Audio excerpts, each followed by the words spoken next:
Você sabia que uma implementação incorreta de equals e hashcode pode fazer com que seus objetos desapareçam misteriosamente de coleções como hashset e hashmap? No vídeo de hoje eu vou te mostrar como evitar essas armadilhas e garantir que suas coleções funcionem como o esperado. Então, bora analisar o código.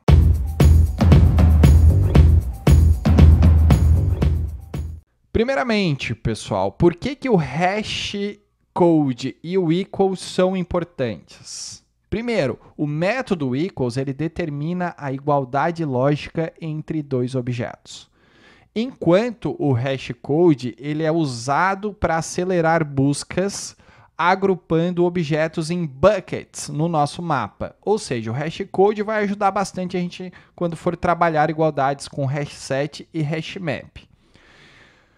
Qual que é o problema comum de não implementar corretamente o equals e o hashcode?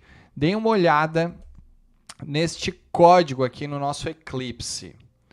Tá? Eu tenho uma classe produto que, por sua vez, possui dois atributos.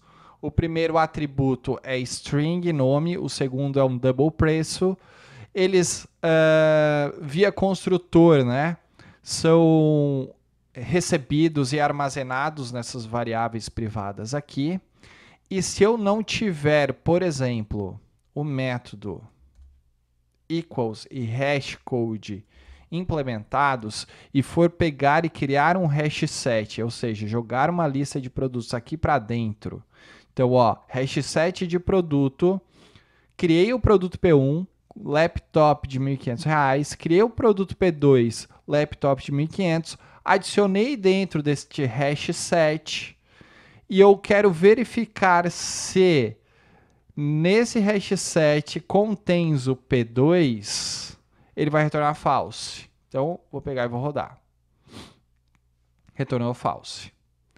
Agora, por um outro lado, se eu sobrescrever o método equals e o método hashcode, essa instrução vai retornar true.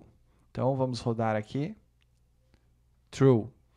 Isto porque, quando eu dou um override do método equals, que está aqui, eu vou testar a igualdade dos meus objetos. Então, se o this for igual ao objeto que eu estou testando, vai retornar true, vai retornar que é igual. Se o objeto que eu passei for nulo ou o getClass do this e do objeto for diferentes, vai retornar false. Se nenhuma dessas condições de cima, né, forem retornadas, ele vai pegar este objeto, fazer um cast para o meu objeto novo. Para quê? Para fazer a comparação, para verificar se o preço do objeto que está recebendo como parâmetro desse equals é igual ao preço da classe this. Se for igual, vai retornar true. E ó, o compare to, ele vai testar e ele vai retornar aqui um valor 0 se for igual, e diferente de 0 se não for, menos 1. E nós temos outra propriedade que é objects.equals, que vai testar o nome deste produto. Se ele for igual, ele vai tornar true. Perfeito? Se eu não tiver o hash aqui implementado e tiver só implementado o método equals, essa instrução que nós estamos rodando aqui embaixo vai retornar false. Por quê? Porque eu não estou testando se um objeto é igual ao outro. Eu estou testando se ele contém o P2 dentro do hashset. Então, ele vai retornar false.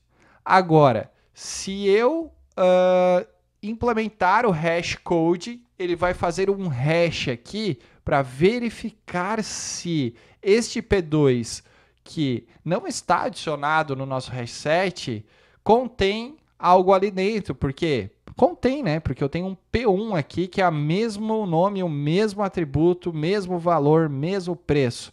Então, ele deveria retornar true. Então, se eu rodar esse código aqui, ele vai retornar true. Ou seja, o equals vai servir para a gente comparar a igualdade de dois objetos.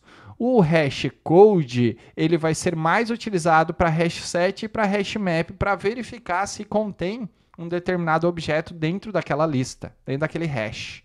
Beleza? Que mais? Quais são as armadilhas?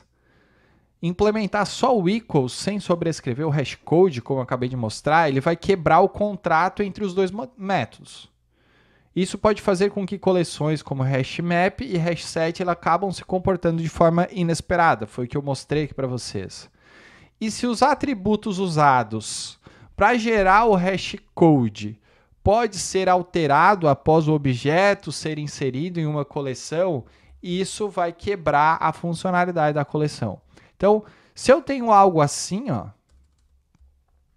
por exemplo, vou criar um produto P, adicionar no meu hash e depois eu fazer esse set preço aqui para 1.600. Ou seja, o objeto vai sumir do nosso hash set. Tá? Então, sempre quando eu posso alterar um atributo aqui dentro, isso acaba sendo um problema. Então, algumas dicas de ferramenta automática, né? IDEs como, por exemplo, IntelliJ ou até mesmo o Eclipse, ele pode gerar o equals e o hashcode automaticamente para vocês. E uma dica final, sempre que você estiver criando uma classe que será usada em coleções como hashset e hashmap, verifique se ambos os métodos estão implementados. Isso vai poupar você de horas de depuração. Então, se você já enfrentou problemas com equals ou hashcode no seu código, deixe nos comentários e compartilhe as suas experiências. Não esqueça também de se inscrever no canal para mais dicas sobre Java. Então, se você gostou, curta e compartilha. E até o próximo vídeo.